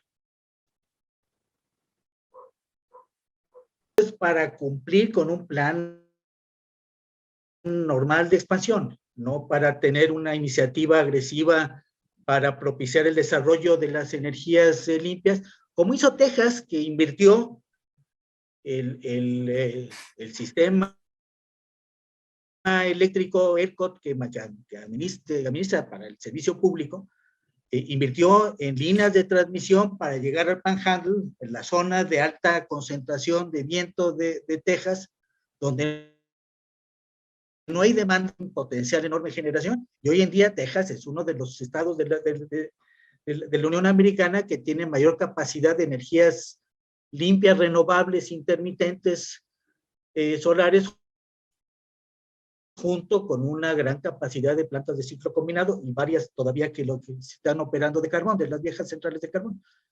Esa fue una decisión estratégica del operador de las líneas de transmisión de invertir en líneas de transmisión, no hacia donde hay demanda, sino hacia donde hay un potencial de energía, energía eólica. Y lo mismo hizo California en su oportunidad. Sí, aquí lo estamos dejando en manos de los privados que inviertan, como hicimos en las temporadas abiertas de Oaxaca y de Tamaulipas, que son los inversionistas de las centrales privadas las que pagaron el refuerzo de las líneas de transmisión. Así es. O sea que en realidad no hay subsidio para las energías renovables privadas, ¿verdad? Digamos, a lo mejor en un principio sí, para fomentarlo, pero después ya no, ¿verdad? No, hay un subsidio, hay evidentemente un descuento a las centrales legadas sí. limpias que están pagando o que están pagando menos, pagan una tarifa menor, una tarifa postal menor que la tarifa postal que paga el resto de los usuarios del sistema del mercado. Y esa la pagamos todos los usuarios, insisto, o está diseñado el sistema para que lo paguemos todos los usuarios. Después de haber compensado lo que sí están pagando de más en transmisión, que están subsidiando al resto de los usuarios, las centrales eléctricas legadas, térmicas, que pagan una tarifa de transmisión mucho más altas que las que pagamos el resto que pagan el resto de los participantes del mercado, porque heredaron las viejas reglas de juego de unos y de otros. Entonces hay una compensación parcial, no total ni mucho menos, pero hay una compensación parcial que también pretendemos ignorar. inteligentes. Ni ¿Es en redes correcto eso? inteligentes, ni en bancos de baterías, ni mucho menos, no. No, ese es... Oscar, ¿qué puede hacer INCO para dar a conocer los riesgos de la reforma eléctrica del gobierno? Bueno, IMCO lo que puede aportar es al debate público con datos y evidencia. Ese es el papel de IMCO como un centro de investigación, como think tank que ve temas de política energética. Lo que haciendo es hacer investigaciones, insisto, con datos y evidencia y tratar de socializarlas, ¿no? De difundirlas lo más posible. Hasta ahí es el papel de donde llega el IMCO en este tema, ¿no? Poner buenos argumentos sobre el debate, buenos datos y que la gente haga con ellos lo que corresponda, ¿no? Lo que puedan, lo que quieran hacer. Melanie Palomar desde Guadalajara dice, aquí ha habido muchos apagones, ¿será que a futuro si no se acepta la reforma eléctrica se le eche la culpa de los apagones? Supongo que se refiere a que si no se acepta la reforma eléctrica, de repente digan que por eso es que hay apagones. Supongo que esa es la pregunta, ¿verdad? ¿Cuál es tu opinión, Oscar? En el fondo yo diría, me diría la opinión de Paco Barnés, o sea, el gran problema de los apagones es la parte de distribución, ¿no? La parte de la calidad de infraestructura que hay de distribución y eso, ahí el único responsable de invertir en ella es Comisión Federal de Electricidad, ¿no? ¿Por qué pierde CFE en generación? Pero primero me mira, ¿a dónde gana CFE? CFE gana en transmisión, CFE gana, algunos sí, otros no, en distribución, CFE gana en la compraventa de combustibles, CFE gana en el mercado de suministro calificado, CFE gana en generación 5, que es en la subsidiaria que administra a los productores independientes de energía, CFE pierde regularmente en sus otras 5 subsidiarias de generación. ¿Por qué? Bueno, porque en el fondo CFE tiene un parque de generación comparativamente más antiguo que sus contrapartes privadas. Y con privados me refiero desde sí las eólicas, las solares, de las zonas de largo plazo y del autoabasto, pero también en los productores independientes de energía, ¿no? Que son centrales comparativamente más modernas, más eficientes y más nuevas, ¿no? El parque de generación de CFE el promedio rebasa los 30 años, ¿no? Y ahí hay una explicación explico una parte. El contrato legado, diría que también, o sea, el contrato legado que fue un mecanismo para garantizar una transición tersa de un sector energético monopólico a un mercado de energía, pero que también quizá no le permita a CFE salir a competir. Y yo diría que esa es una de las razones centrales, ¿no? De por qué pierde CFE en la generación eléctrica. Mira, aprovechado que está con nosotros el ingeniero Ignacio Carrizales, él fue el director de CFE Generación Occidente y hasta donde yo tengo entendido fue una de las únicas regiones que sí pudieron competir contra los privados y tuvieron ganancias. No sé, mi estimado Nacho, ¿qué nos pudieras ilustrar? Bueno, luego también hay temas que no se ponen en la mesa de manera clara y creo que el pasivo laboral también tiene un gran impacto entre por qué generación. Uy, se cortó tu voz. Tengo un poco de problemas con la señal, de hecho cuando lo estoy escuchando ustedes siempre estoy con cierta intermitencia por el servicio del internet seguramente. No sé si me están escuchando bien. Ajá. Te oímos bien, pero mira, déjame quitar mi imagen, a lo mejor con eso mejora Deja quitar tu video la cámara, a ver y la si... voz. Adelante, Nacho. A ver, ahí cómo me están escuchando. ¿Ahí me estás escuchando? Te oímos mejor? Perfectamente. Ah, bueno, decía... Sí, te oímos muy bien. Te decía que un tema que no se pone en la mesa de manera plena es el pasivo laboral. Por supuesto que el pasivo laboral tiene un impacto y cuando se ponen los estados financieros o cuando se analiza en términos financieros a la empresa, digo ya divididos o ya separados en las 6 subsidiarias de generación, digo 6 porque está incluido ahí la de productores externos.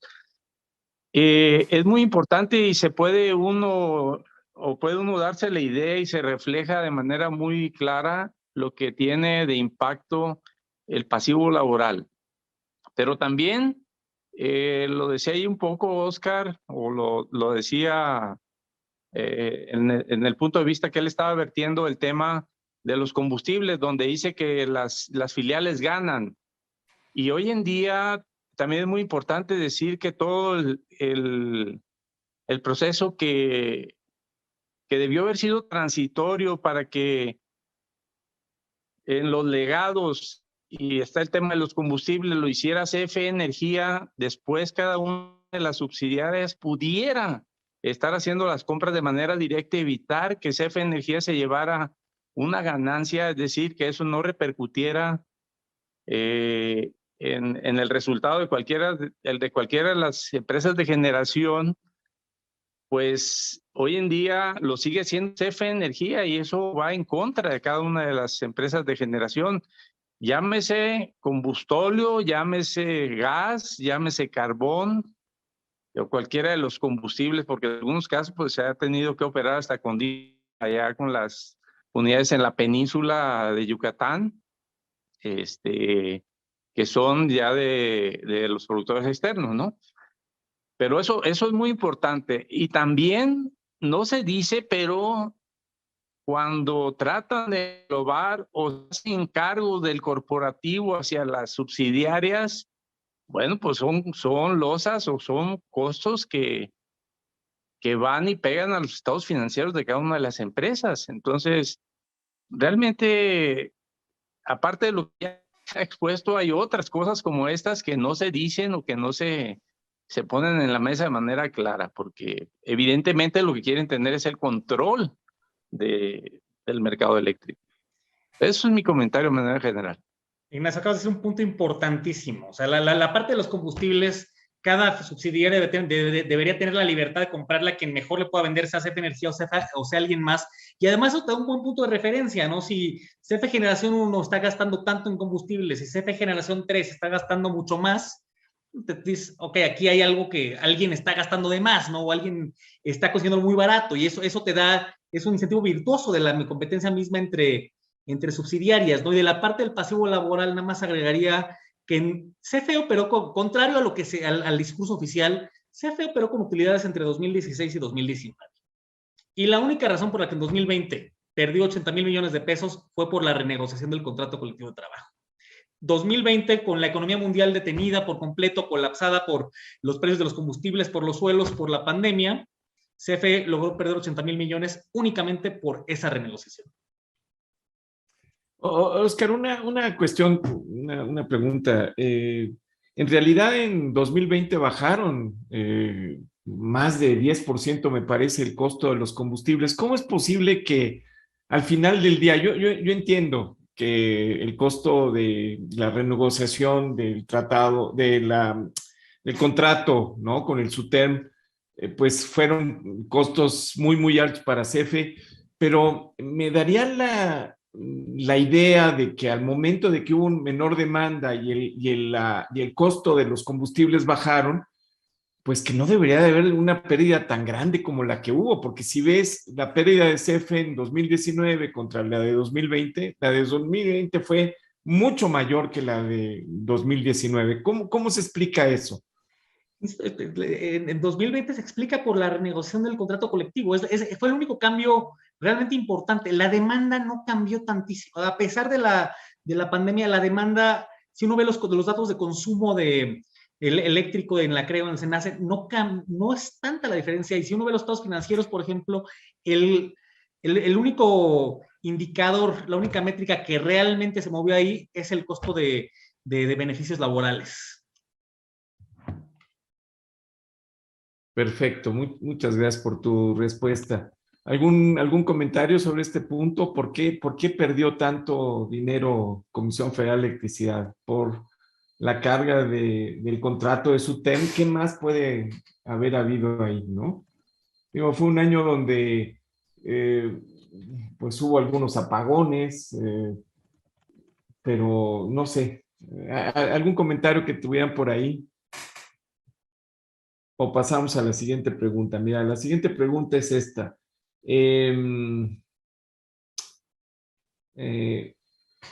A ver, déjame ver. Digámoslo claro, lo que quiere AMLO con la reforma es deshacerse de la competencia de los privados. Bueno, ya el ingeniero Carrizales nos dijo que sí puede Comisión Federal de Electricidad con algunas de sus centrales ser tan competitiva y tan eficiente como las empresas privadas, ¿verdad? Saúl Ramadán, muy claro lo que dice Oscar, felicidades por tan buena conferencia, te vi en el foro y dijiste las cosas claras y fuerte, felicidades, y sí es cierto, Oscar, de verdad, lo hiciste muy bien. Muchísimas gracias. Oye, Jorge, nada más voy a regresarme al punto, ahorita que me entró la duda y a abrir los estados financieros del año pasado. Mira, los ingresos, los costos, el movimiento principal fue cómo se movió el costo de beneficio de los empleados. Pasamos en 2019 de 36 mil millones de pesos a 2020 a 121 mil millones de pesos. Ese monto, ese diferencial si le restamos 36 mil a 120 mil, ahí está la pérdida que tuvo, ahí está la explicación de por qué CFE perdió esa cantidad tan grande inmensa, ¿verdad? El año pasado, exactamente. No hubo reducción de... Ya, perdón, Oscar, te interrumpí, adelante, por favor. No, uno ve sus ingresos realmente se mantuvieron, se redujeron, ¿no? De 560 mil millones a 503 mil millones, pero eso no te justifica la pérdida tan grande. O sea, más bien sus gastos se elevaron de forma mucho más importante, a pesar de que tuviste una reducción importante en la parte del costo de los combustibles. Y no sé si tienen los datos por ahí, ¿cómo estuvo respecto a los empleados de CFE de 19 a 20? ¿Se mantuvieron los mismos? ¿Aumentó? ¿Bajó? Hasta donde entiendo, la plantilla laboral se mantuvo más o menos constante. Lo que sí se redujo fue el costo de los combustibles. O sea, si en 2019 CFE gastó 240 mil millones de pesos en combustibles, en 2020 gastó únicamente 158 mil millones. O sea, ese ahorro de, a grosso modo, 80 mil millones, ¿dónde lo perdiste? En la parte costo laboral. del costo de tu plantilla laboral. Perfecto. Abril tiene la mano levantada. Adelante, Abril. Gracias por estar con nosotros.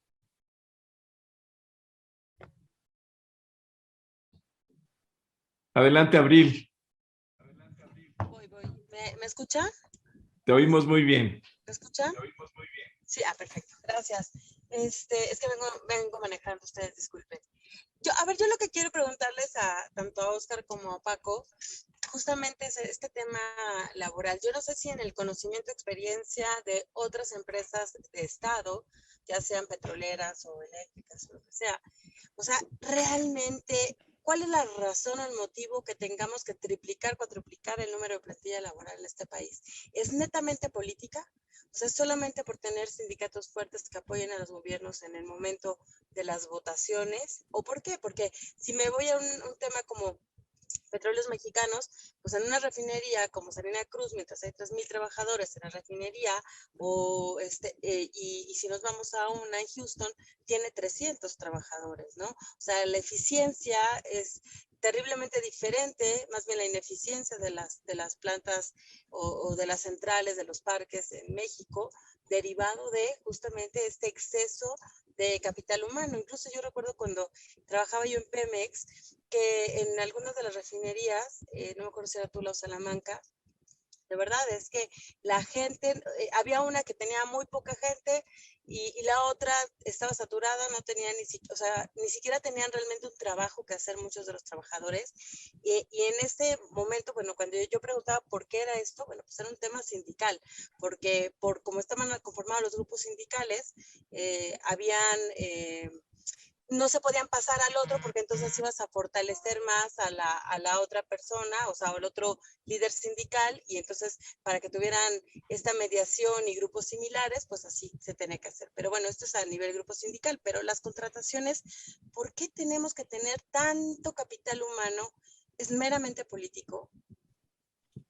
Yo creo que tanto CFE como Pemex, no únicamente por un criterio político, ¿no? O sea, quizá un criterio de ineficiencia en la operación, o sea, no necesariamente lógica política únicamente, también la hay, pero creo que también va de inercias que venían del pasado, ¿no? Que nunca se había corregido la plantilla laboral, cosa que se empezó a hacer en la administración anterior, ¿no? Por ejemplo, en Petróleos Mexicanos, que según yo, Petróleos Mexicanos ahorita debe traer como 120,000 empleados, si lo estoy diciendo mal, alguien corríjame, y CFE tiene 90 y tantos mil. Y el dato de las refinerías a mí se me hace muy impresionante. No sé si está actualizado, pero en todo Estados Unidos, según yo, hay como 40,000 empleados en refinación para 120 y tantas refinerías. En México hay como 20,000 para 6 refinerías, lo cual es completa y absolutamente absurdo. Y de la parte de política, pues bueno, el CFE fue muy exitoso en 2016. O sea, en 2016, en el marco de la reforma, ¿qué le dice Hacienda? Por cada peso que tú ahorres en tu renegociación del contrato colectivo, yo te voy a poner otro peso. CFE logró ahorrar 160,000 millones de pesos y Hacienda le dio otros 160,000 millones de pesos. Y estos 320,000 millones de pesos lograron reducir en más o menos una tercera parte del pasivo laboral. Realmente se tuvo muchísimo éxito, diría yo, con esa renegociación, y eso sí, en 2020 se echó para atrás por criterios eminentemente políticos. Muchas gracias, Oscar. Adelante, mi estimado doctor. Nada más. Sí, exacto, muchas gracias. Adelante, Abril. Oye, No, siempre a toda empresa pública o privada que tiene un contrato viejo con un sindicato fuerte, enfrenta este problema, este dilema. ¿Cómo adaptar las prestaciones y los niveles de contratación garantizados por el contrato en las viejas condiciones a las nuevas circunstancias? Es extraordinariamente difícil para cualquiera, pero es mucho más difícil para un gobierno que tiene que enfrentar además el problema político de llevar a cabo esa renegociación y absorber los costos políticos por la administración, cosa que no tiene que hacer el patrón de una empresa privada. Él simplemente tiene que resolver el problema de la negociación con un sindicato cuando ya no puede o no quiere manejarlo con las viejas condiciones, pero el costo político de esta renegociación se repercute sobre la administración pública, no sobre el empresario. En las empresas públicas, el costo político, que es muy alto, repercute sobre la administración en turno, y por tanto es muchísimo más difícil tomar las decisiones para corregir los excesos que a lo mejor se cometieron en el pasado, pero que hoy son absolutamente inadmisibles cuando se comparan con las prestaciones y las condiciones de trabajo del resto de los empleados de la administración pública federal o local. Todo empleado del gobierno federal que cotice en el ISSSTE se jubila con una jubilación garantizada en el viejo esquema de 10 salarios mínimos como tope máximo, y en el nuevo esquema con lo que logres acumular en tu cuenta individual.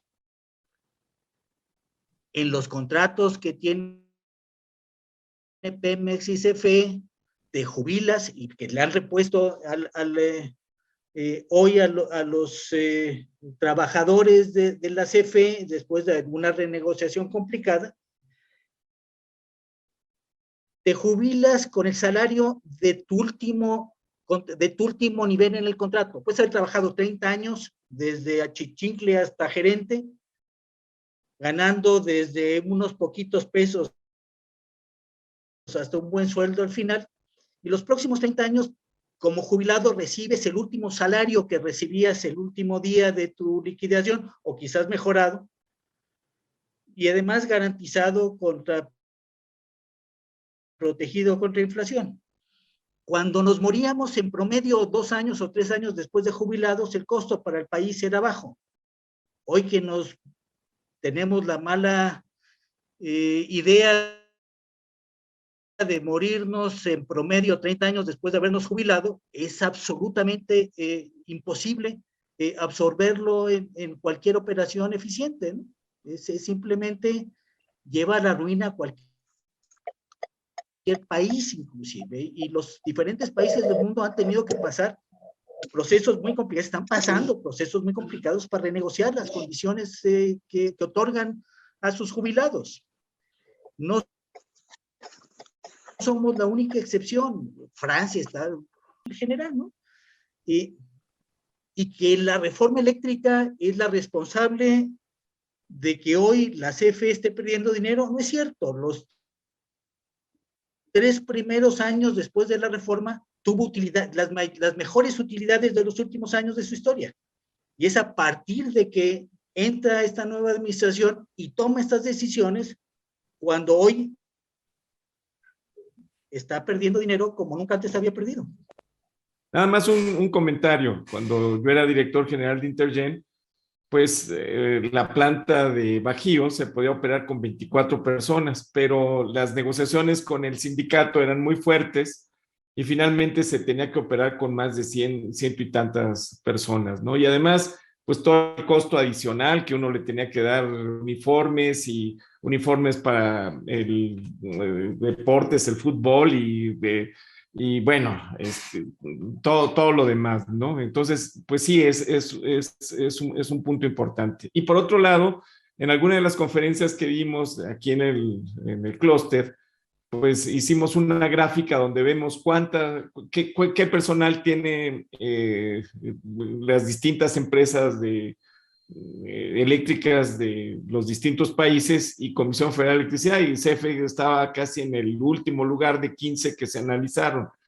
Y estaban ahí Electricidad de Francia, que bueno, ya no es precisamente, ya es una combinación pública-privado, etcétera, pero en realidad el exceso de personal es grande. Entonces, tal vez la respuesta a esta pregunta serían dos cosas. Primero, un exceso de personal, o sea, hay más personal que realmente se requiere.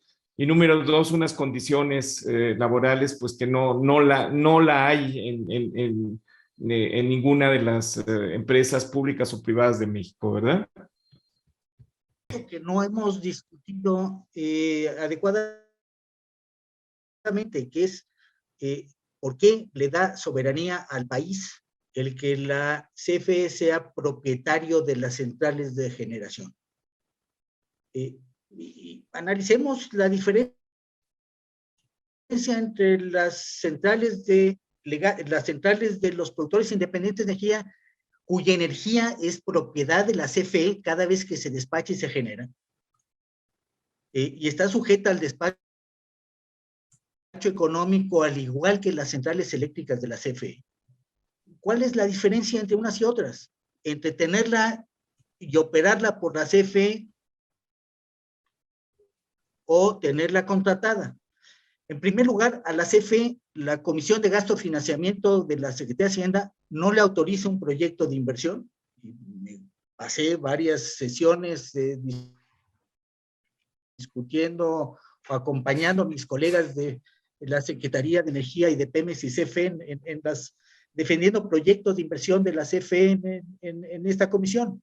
No lo autoriza si no demuestras que no es una tasa interna de retorno de al menos 10%, entiendo que es la cifra de hoy, era 12% en aquella época.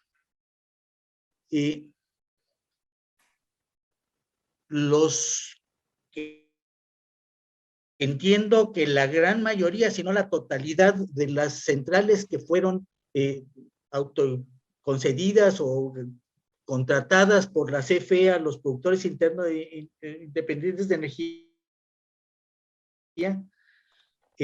los proyectos tenían tasas internas de retorno de un dígito, no llegaban al 10% en su gran mayoría, sino es que la totalidad. Esto suponiendo que es la misma inversión. La derrama económica es la misma, la pongan los privados o la ponga el sector público. Todas las máquinas son de importación, el 80% de los componentes de inversión se va para afuera, porque contratas la máquina, contratas buena parte de los activos que integran la central y solamente la derrama económica que entra al país, y entra igual si es privado o público, es en ingeniería, en construcción, mano de obra, arranque, etcétera, etcétera. La CFE le cuesta más cara la inversión por dos razones. Primero, hace un diseño más robusto. Segundo, se lleva más tiempo en la ejecución. Y no porque sean incapaces, porque son muy capaces, sino por las restricciones presupuestales que hacen que cada año puedan ejercer a partir de marzo, cuando les autorizan y le ven el presupuesto autorizado para ese año, y en septiembre les cortan el gasto, porque ya tienen que cerrar el presupuesto. Privado no le pasa esto. Puede negociar en condiciones más agresivas el privado de lo que hace CFE en la contratación de los diferentes servicios. Y el privado, por lo menos los europeos, consiguen financiamiento más económico que lo que puede conseguir la CFE. La CFE consigue muy buen financiamiento porque está garantizado por el Estado mexicano, y es equivalente a las tasas de interés de las que tiene el Estado mexicano cuando sale a conseguir fondos.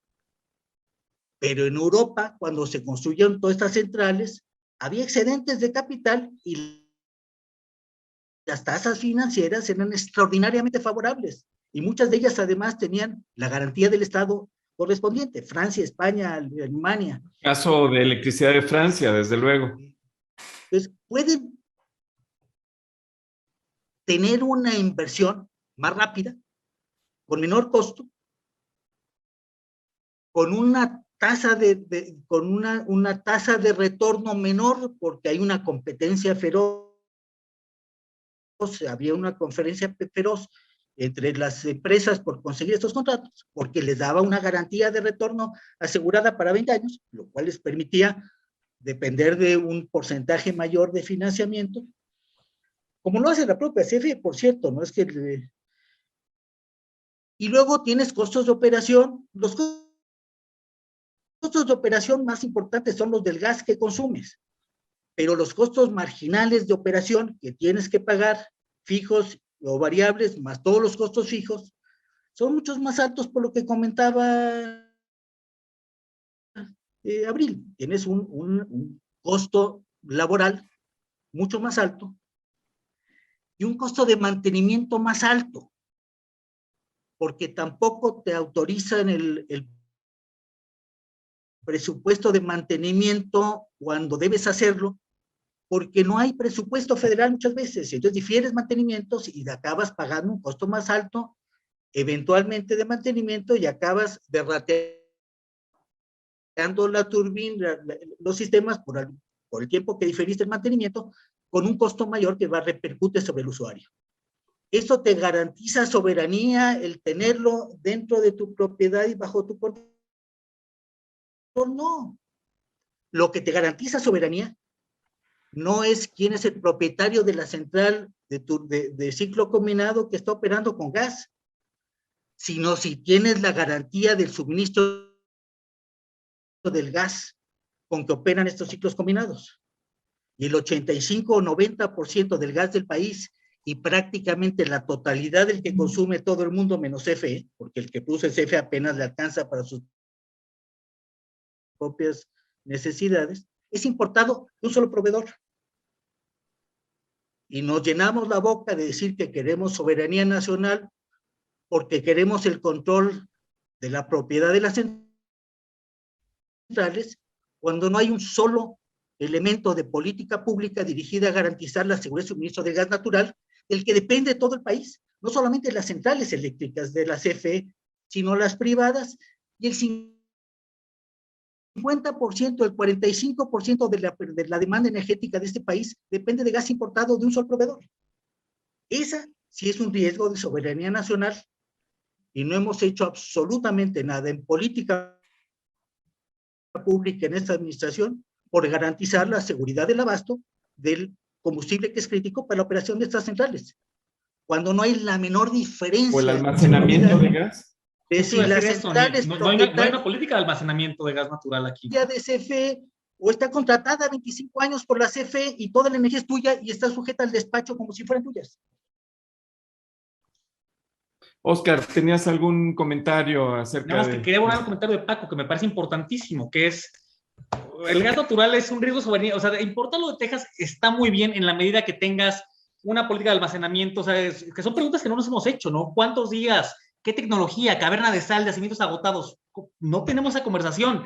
Y diversificar las fuentes, ¿no? O sea, diversificar tus formas de traer gas cuando te pase lo que pasó en febrero del año pasado en Texas, ¿no? Así es que yo creo que los dos grandes riesgos de de seguridad energética es la parte de gas natural y la parte de transmisión eléctrica. Bueno, tenemos... Estos riesgos, que coincido plenamente con... No tenemos capacidad de almacenamiento de gas suficiente. Tenemos para 3 días y en Estados Unidos tienen para 2 meses, en Canadá tienen para 1 mes. Nosotros tenemos para 3 días, ¿no? Y Paco en particular, pues ha peleado mucho, a mí me consta, pues para tener más centrales de abastecimiento, de almacenamiento, perdón. ¿Qué hizo la administración pasada tan criticada y, por cierto, tan criticable en muchas cosas? Hubo una política explícita de garantizar la seguridad de suministro del gas natural a través de muchas medidas. Primero, de autorizarle dinero a Petróleos Mexicanos para la explotación de los yacimientos de gas natural no asociado. Y segundo, de implementar la red nacional de ductos que se licitó por parte de la CFE en la administración pasada, que estaban diseñados no para satisfacer las necesidades de CFE únicamente, sino para abrir rutas de suministro al país en áreas estratégicas del país para promover el desarrollo industrial. Las nuevas inversiones que son medianamente intensivas en energía huyen de los lugares que no tienen el suministro de gas y que tienen que utilizar combustible en lugar de gas natural. Varios proyectos de inversión en Mazatlán huyeron después de cierto coqueteo con las autoridades hacia el centro del país, porque cuando preguntaron cuánto costaba el gas natural, dijeron, pues aquí no hay gas natural, hay puro combustible. Había una política pública y se diseñaron varias medidas adicionales, como era el lanzar ya el programa de incipiente de almacenamiento de gas natural por la administración anterior. Hicimos en esta cuestionar los contratos leoninos con los inversionistas porque quieren cobrar una renta fija por el gasoducto, se usa o no se usa el gasoducto. ¿Quién en su sano juicio va a invertir en un gasoducto con un contrato a 30 años si no me garantizas el retorno de la inversión? Es como pretender tener un hospital público, una oficina pública a tu disposición y pagas la renta únicamente si la usas, y si no la usas, pues chato, mala suerte, este mes no te pagué la renta. Pero tengo un contrato contigo a 30 años, no lo puedes utilizar para nada más. Y renegociamos los contratos, afortunadamente, razonablemente bien, yo creo que ganaron las dos partes en la negociación. Pero lo que era más económico hacer, era interconectar las dos redes existentes, los nuevos ductos que licitó CFE, con los viejos ductos que hoy administra Senagas. Nos hemos rehusado a hacerlo, que tiene un costo marginal mínimo y que son indispensables en la interconexión para garantizar un poco de confiabilidad y seguridad en el abasto. Te da redundancia, te da capacidad adicional, te permite atender una emergencia moviendo para el gas por otro ducto para atender las demandas más urgentes de un país. Nos hemos rehusado a hacerlo por razones políticas. Y cancelamos todos los proyectos de almacenamiento. Y no solo eso, cancelamos el presupuesto que tenía Petróleos Mexicanos para seguir invirtiendo en yacimientos de gas natural no asociado. Ya no hay inversiones en yacimientos de gas natural no asociado, solamente para petróleo. Y del gas asociado, la mayor parte, cada vez una mayor proporción, lo tenemos que inyectar a yacimientos o quemarlo a la atmósfera, porque no hemos hecho absolutamente nada, ni por invertir en plantas de rechazo de nitrógeno, ni por modernizar o actualizar, o ni siquiera mantener las centrales de procesamiento de gas natural de Petróleos Mexicanos. Toda la actividad de la cual depende el 45% de la demanda energética energética de este país, que está basada en gas natural, que le corresponde al Estado mexicano, está abandonada. Y nos llenamos la boca de decir que queremos garantizar la soberanía nacional por tener 4 centrales eléctricas más, propiedad SFE, en lugar de garantizar el suministro de gas para este país internacional, mientras dependamos de importación, y acelerar la recuperación de la producción nacional de gas y dejar de inyectar gas al subsuelo que ya extrajimos, porque no hemos invertido cantidades mínimas necesarias para quitarle nitrógeno del gas que contamina el gas producido, y lo tenemos que inyectar, o peor todavía, insisto, quemando 600 millones de pies cúbicos de gas a la atmósfera todos los días, contaminando el medio ambiente. Muchas gracias, doctor. Muy, muy interesante lo que dices. El hecho de tener los fierros en México no te da ninguna soberanía. Aprovechando que Ofelia Garza está aquí con nosotros, Ofelia de Tamaulipas, de CEPEGAS, ¿cuál es tu impresión acerca de los proyectos en sí, sobre todo de Tamaulipas, que pudieran ayudar a una soberanía energética, Ofelia? Adelante, Ofelia. Gracias por estar con nosotros. Muy buena pregunta. Mira, gracias a Dios nosotros tenemos un gobernador que le apostó desde que estaba en la Cámara de Diputados y Senadores a la reforma energética y a la transformación de Tamaulipas, haciéndolo del contenido nacional, y la proveeduría y ser la plataforma de México hacia el mundo. Entonces, el gas ha sido estratégico para generar esa industria competitiva a nivel nacional.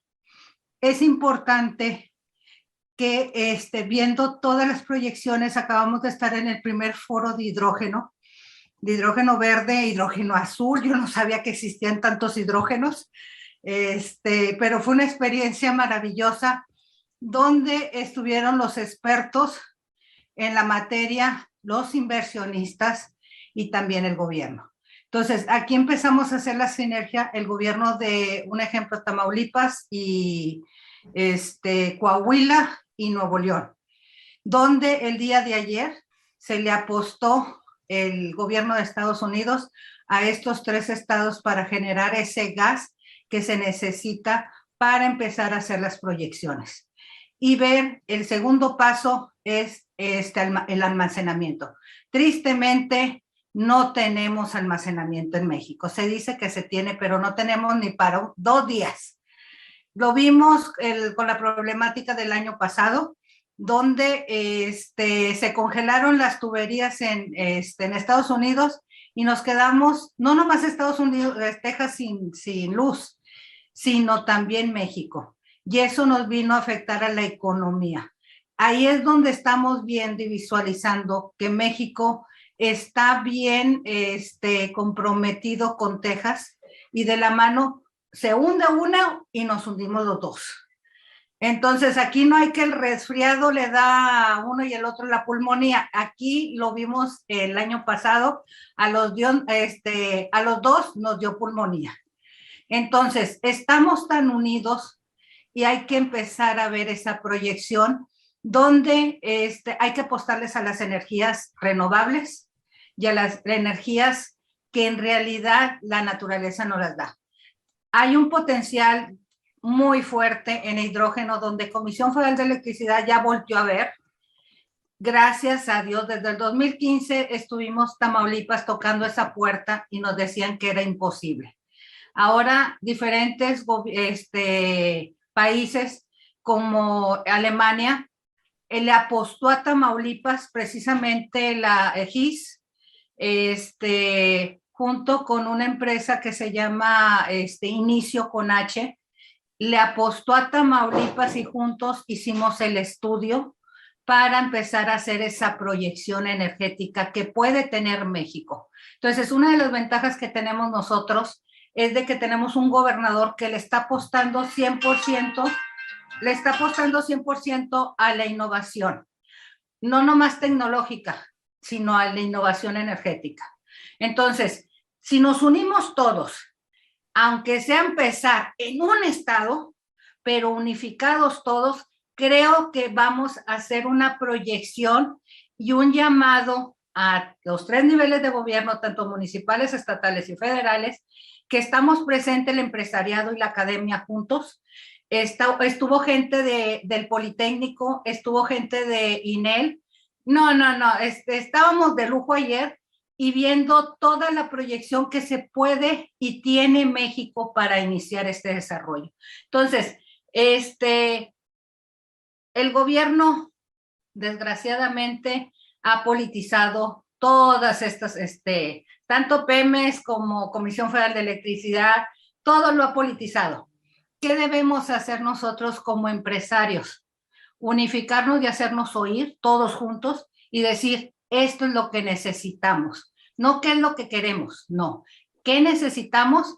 Y juntos con esa fortaleza, con empresarios, con investigadores, con gente expertise, que ustedes son mis mentores, siempre lo he dicho, podamos esa experiencia llevarla a un buen fin, junto con diferentes países como es Uruguay, Panamá, Gran Bretaña, Alemania, Uruguay, precisamente nos dice, oye, aquí tenemos ciertas tecnologías, vamos a compartirlas y crear ese recurso humano que necesita México.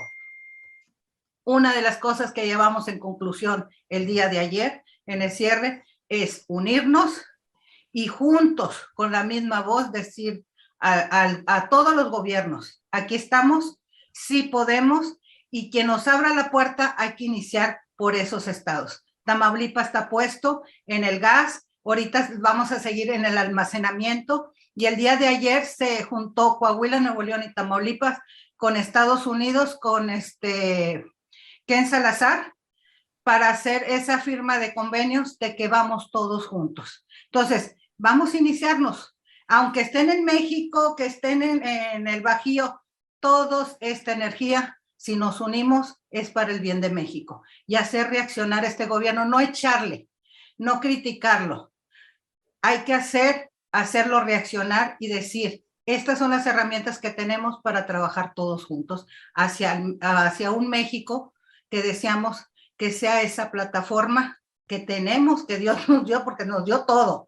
Entonces, poderla empezar a proyectar directamente a nivel mundial. ¿Cómo nos ven de fuera?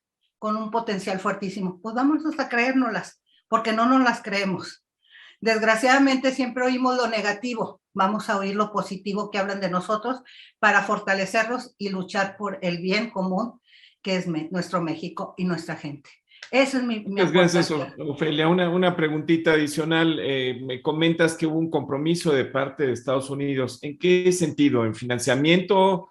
De alguna forma el North American Development Bank pues podría estar interesado en participar. ¿Cuál es el compromiso de Estados Unidos entonces para apoyar a esta, digamos, soberanía energética a través del gas y la transición hacia el hidrógeno verde, azul y de todos los colores que se mostraron ahí?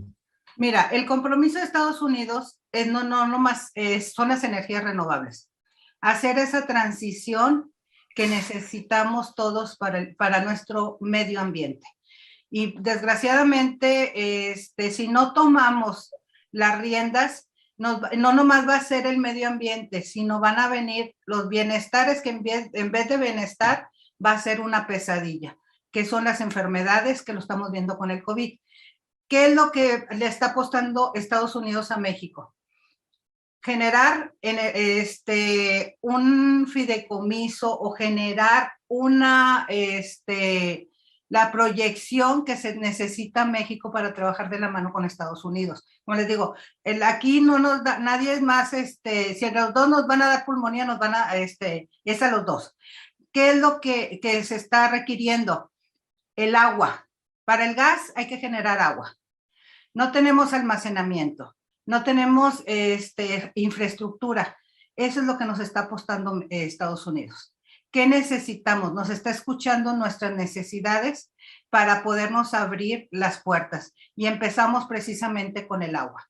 Están bajando recursos para generar esa limpieza de las aguas del río Bravo y empezar, y tú bien lo sabes, con agua ha sido estratégico en esto, y se ha luchado para que nos apuesten a empezarnos a certificar y hacer las cosas bien, con plantas tratadoras. Vamos a iniciar con el agua.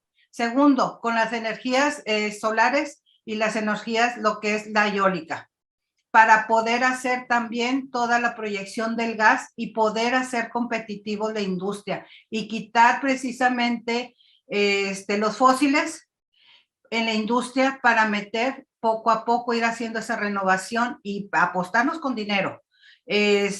Todo ese desarrollo energético, pero renovable, verde, y el hidrógeno ha sido, Texas le está apostando al hidrógeno, California le está apostando al hidrógeno, y necesitamos el gas para empezar a hacer esa sinergia y poder México exportar a otros países, en especial Estados Unidos. Ese fue el enlace que se hubo ayer y que se concordó que vamos a iniciar con Coahuila, Nuevo León y Tamaulipas. Y no te olvides que Panamá está muy interesada en el gas de México, ¿verdad? A través del bunkering en el canal de Panamá. Sería adecuado que CFE fuera independiente de CENER y responsable de sus ganancias y pérdidas.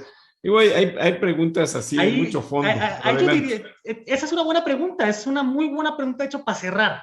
O sea, yo diría que CFE, un pecado original de la reforma de 2013-14 fue precisamente que no se logró despolitizar a las empresas productivas del Estado, ¿no? O sea, y por ejemplo, mis colegas de México Evalúa han hecho un trabajo muy bueno en la parte de definir qué falló en la parte de gobernanza corporativa, ¿no? Y lo que señala México Evalúa, por ejemplo, es que hay un conflicto de interés intrínseco cuando la titular de energía es al mismo tiempo, simultáneamente, presidenta del Consejo de Administración, tanto de CFE como de Petróleos Mexicanos, ¿no? Quizá el gobierno federal tiene demasiados asientos en el Consejo de Administración y demasiada injerencia en las decisiones de la empresa. O sea, si quisiéramos una CFE verdaderamente exitosa que pudiera salir a competir, habría que sacarla de la esfera política. O sea, ¿no? Las direcciones generales de Pemex y de CFE no tendrían por qué ser parte del gabinete federal. Eso creo que sería... Ese creo que fue un error, y entiendo por qué fue un error, ¿no? O sea, no era políticamente viable lograr eso, pero sí creo que ahí hay un cambio bien relevante que habría que considerar para fortalecer tanto a CFE como para Pemex. Oscar, pues muchísimas gracias por tu participación. Doctor Barnés, también muchas gracias por tus comentarios. Ofelia, Nacho, en fin, todos los que han participado. Y bueno, creo que esto nos da mucha tela de dónde cortar y alguna segunda, tercera y cuarta invitación a ti, Oscar, para que nos sigas ilustrando de todo esto que manejas a la perfección. Muchísimas gracias, Oscar. Okay, muchísimas gracias a todo el clúster. Muchísimas gracias por la invitación. Estás más que bienvenido, Oscar. Gracias a todos. Buenas noches a todos.